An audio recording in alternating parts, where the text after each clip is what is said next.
নমস্কার বন্ধুরা, মিনুর রান্নাঘরে আপনাদের স্বাগত। আজকে আমি ভেন্ডির তরকারি বানিয়ে দেখাবো। ঢেঁড়স আলুর একটা তরকারি। প্রথমে তেলের মধ্যে জিরে আর শুকনো লঙ্কা ফোড়ন দিয়ে দিয়েছি। এবার আমি ঢেঁড়স আর আলুটাকে ভেজে নেব। ঢেঁড়স আলুটাকে ভেজে নিচ্ছি।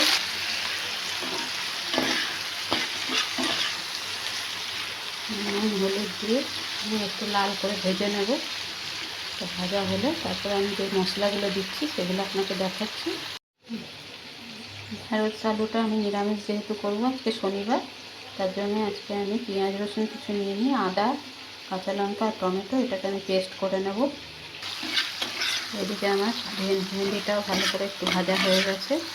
এবার আমি মশলাটাকে দিয়ে দেবো, আর একটু ভাজা হোক, তারপরে আমি দিয়ে দেবো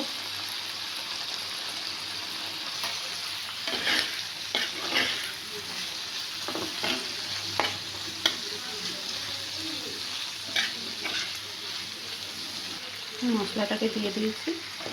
এবার মশলাটা ভালো করে কষা হলে আমি একটা ভাজা মশলা তৈরি করে রেখেছি, সেটা আমি দিয়ে দেবো। জিরে ধনে শুকনো লঙ্কা ভেজে গুঁড়ো করে রেখেছি, সেটা আবার দেবো। এটা একটু মশলাটা একটু কষা হোক।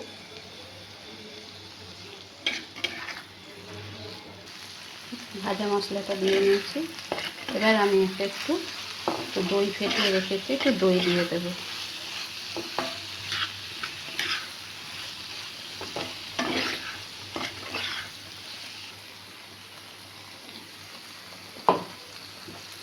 দইটা দিয়ে নিয়েছি।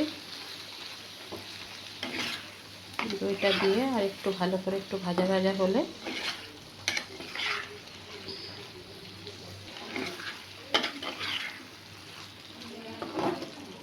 এবার আমি একটু জল দিয়ে দেবো। জল দিয়ে দিয়েছি। এবার একটু সেদ্ধ হলে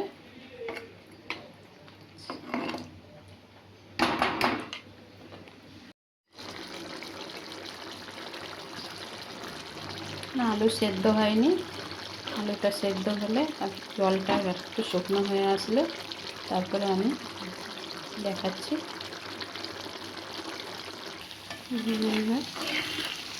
ভেন্ডির তরকারি রেডি।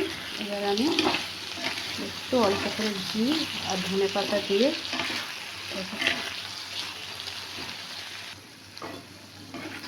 বন্ধুরা, ঢেঁড়সের তরকারি রেডি। বন্ধুরা, এই রান্নাটা আপনাদের কেমন লাগলো এটা কমেন্ট করে জানাবেন।